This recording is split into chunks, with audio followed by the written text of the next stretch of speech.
Hi everyone, I'm Amanda Perry, founder of SumUp Agency and the Ecom Growth Hub.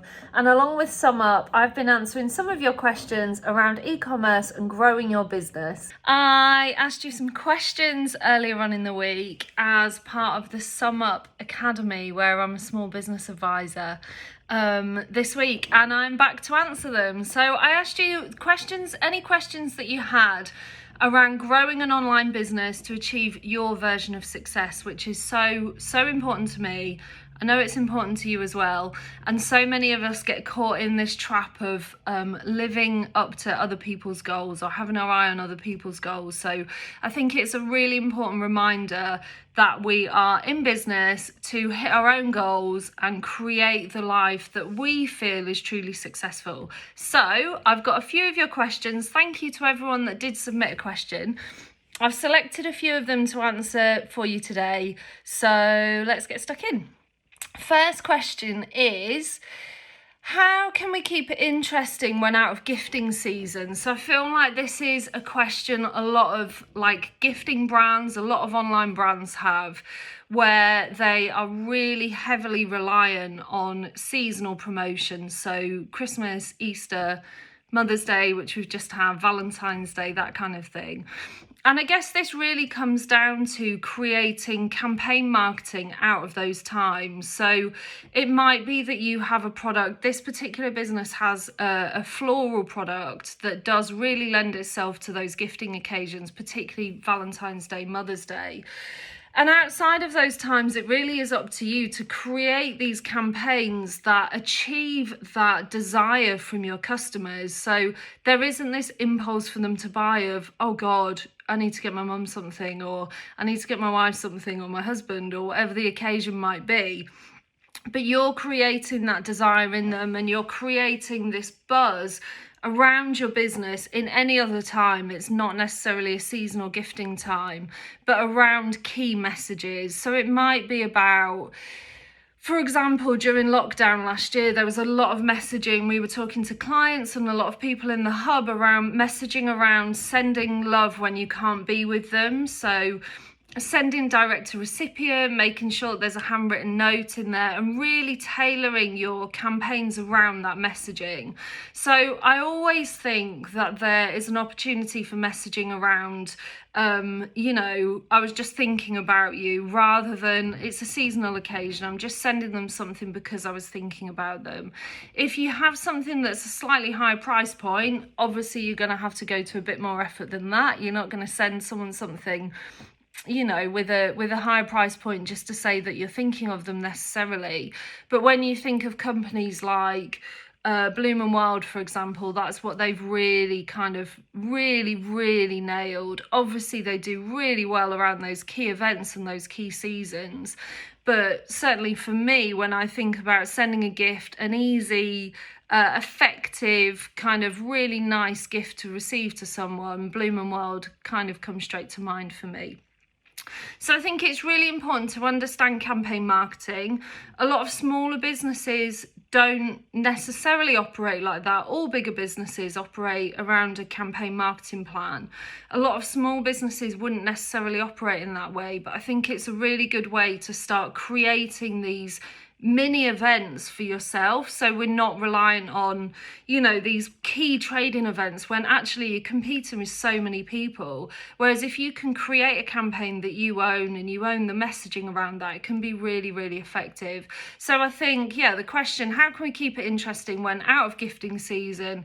Definitely start looking at campaigns, planning them out across the year, maybe 4 key campaigns in between seasonal times, and then looking at it as if you would a seasonal period. So what's the key messaging? What's the creative we need? What kind of copy do we want around that? And then really planning in, really going into detail around the photo shoots and the creative that you're using. So I hope that helps you with that question. Second question is, what are effective ways to grow your target audience outside of Insta? It's really interesting because I asked these questions on Instagram. A lot of them were Insta related. And I think I think it's so interesting because a lot of us kind of think of our businesses as Instagram these days, which is so bizarre. But I know some people are so heavily reliant on Instagram and on their Instagram audience, it totally makes sense. So my advice would really be to go back to your marketing plan now. So depending on how long you've had your business, when you first set up, and I say marketing plan in the loosest sense of the word, I know for a lot of small businesses, it's probably a few scribbles in a notepad or, maybe even like a Pinterest board or something like that. So I would really go back to the ideas that you had when you first started your business and really reflect on where the business has gone between now and then, because you're probably focusing on Instagram because that did really well for you in the beginning. And it might be that it's not doing so well for you now, or it's doing well for you, but you're only focusing on Instagram. So I would really look at other opportunities you have. So say, for example, if in the beginning you thought, I'm going to grow an audience on Instagram, use them to market to, and just use organic marketing, you might find now 2 or 3 years down the line, even a year down the line, it's just not enough for you, and it's just not really working for your business the same way it used to, or it's not growing you in the way you want it to grow your business. So I would really go back to the beginning, look at that marketing plan, look at the other opportunities available. I think we're seeing some really interesting things with social at the moment. I know a lot of people are going back to Twitter and really harvesting those conversations and relationships on there. Pinterest have really upped their game. We're getting some amazing results with Pinterest ads. TikTok, dare I say it, it's not just about kids dancing. There's some really great marketing opportunities on there. And, Facebook is Facebook. It's an absolute giant, isn't it? And it's kind of maybe got a little lost along the way because it's trying to be all things to all people, but there are still opportunities on there. I would say particularly with, depending on what your product is, I would say particularly with Facebook groups. If you have a service product, Facebook groups are excellent. If you have a product business, then I would say finding those Facebook groups that really speak to your niche and have the audiences there that cater to your niche or are your audience. And don't go in and spam. Don't try and be clever. Don't try and do little hacks, because the group's admin will get really sick of you and kick you out straight away. They're not stupid. They're wise to it now. But, getting in there and creating really solid relationships with people, offering value, being really helpful, and people will naturally get to know who you are and what you're selling, and it will really help create an audience for you. Excuse me. Next question is, what 3 things should I focus on to achieve scalable growth? What 3 things should I focus on to achieve scalable growth? So the key for me, there's quite a few P's in business, but the key things for me, there's actually 4 things for me, and it's product, processes, people, and promotion. So your product, first of all, let's make sure that you have a product that is scalable, because one of the problems I see all the time, and I see it in the hub, and I see it on people messaging me on Insta saying, I'm trying to grow my product and I can't grow any more sales. And when you get down to the bones of it, they're creating something that they are making. They're sat there at their kitchen table or in a studio or in a whatever it might be, creating a product that they're then looking to scale, and they've got their eyes on these 10, 20, 30k months or more. That's really hard to make happen, because you learn ads or you learn a digital marketing technique that's going to work for you, and all it means is that you're sat there making more, and very often the people that are making it are doing well because no one else can make it, so you can't even hire. So it's a really, really difficult situation to get yourself into. So one of the things I like to advise when this happens is, yes, you've created the design or the product, but what is a byproduct that we can create from that original blueprint, from that original product, that you can outsource manufacture, and you can get someone else to create for you, run ads or run whatever kind of digital marketing it is that works for you, and you can scale your business. So that's where the product comes into it. Make sure that you have a product that's scalable. Even if you're not sat there crocheting tea cozies, if you have a fashion business, for example, make sure that you have the supply chain that can scale with you, so that you're using products. We saw a lot of this last year during lockdown, where, you know, when the China factories shut down, there were so many businesses that almost went out of business or had to just put a pause on everything almost overnight, which was really, really difficult. So just make sure, it's hard to anticipate for things like lockdown and corona, but just make sure that you have anticipated things that are likely to happen to you, and that your supply chain is going to allow you to scale. It's really important. So that's the first thing. Product. So your processes. This is, if I could wave a magic wand on 99% of the businesses I work with, this is where their problems lie. So it's in processes, making things repeatable. I've said it before, I'll say it again. Please read The E-Myth by Michael Gerber.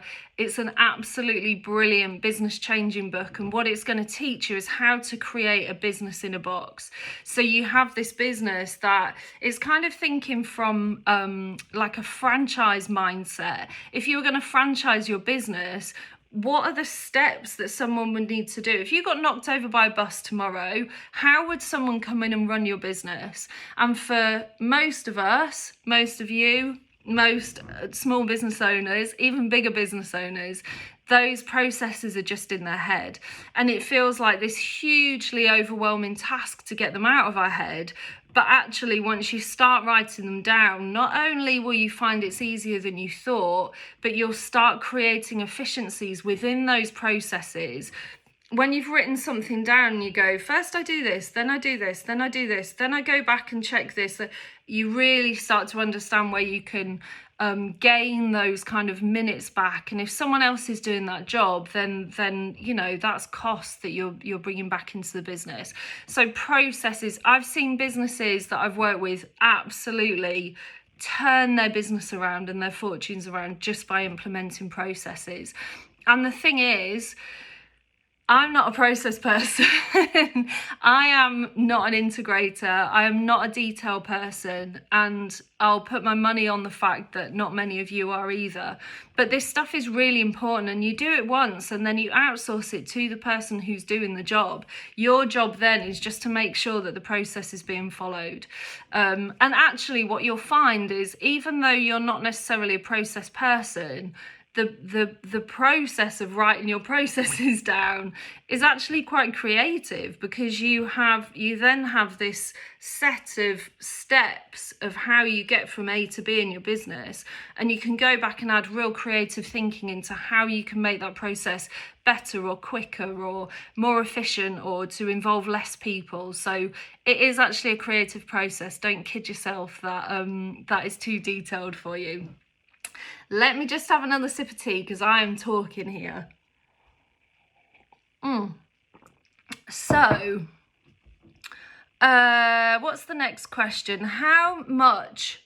Okay, this question, how much should I spend on Insta to have good results? That's a really, really broad question. So I'm going to assume that you mean time. How much time should I spend on Insta to have good results? I'll cover if you mean money as well, but if it's time, I think what I would do is I would go back to the beginning. So monitor how much time you are spending on Instagram, and then try and look at how much of that time is spent creating and how much of that time is spent consuming. And by consuming, I mean scrolling. I mean scrolling and scrolling and scrolling to the point where you think, what am I even looking for? And there is no shade there. We all do that. I do that as well. I find myself stuck in this scroll of doom where I'm like, what am I even doing here?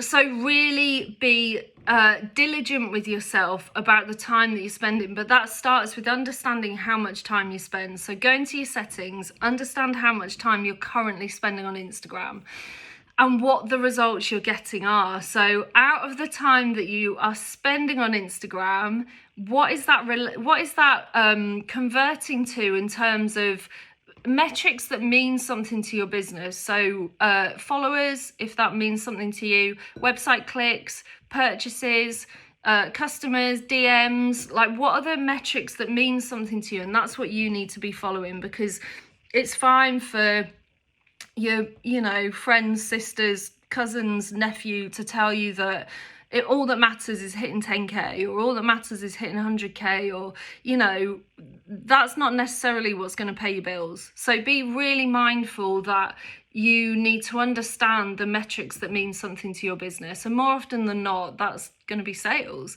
If you see a correlation between growing your audience and growing your sales, go and grow your audience. I have. That's why I've been so focused on growing my audience, because there's a direct correlation for me.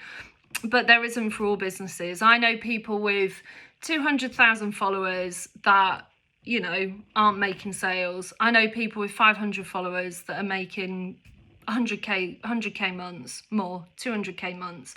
So is there a correlation for your business? If there is, focus on followers. If there isn't, focus on the stuff that's really making a difference for you.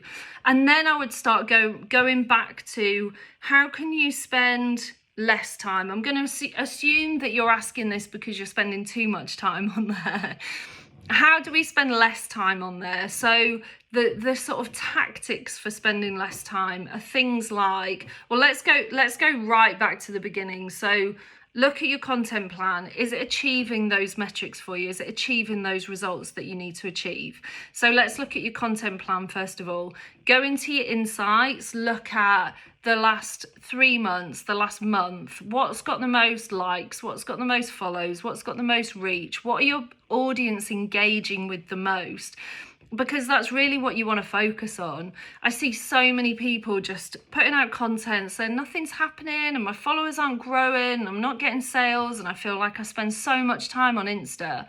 And then when I ask them what their insights are telling them, they don't know. They don't know what I mean. So this whole test, analyze, and then check your results. Test the content that you're putting out there, analyze the results that you're getting, and then reiterate the content to match the results. If your insights are telling you that carousels where you talk about how I make my candles in my workshop do really well, or video IGTVs, let's say that IGTVs of behind the scenes, so how I create my candles from scratch, do really, really well. And when I say well, I mean hit the metrics that are moving your business forward.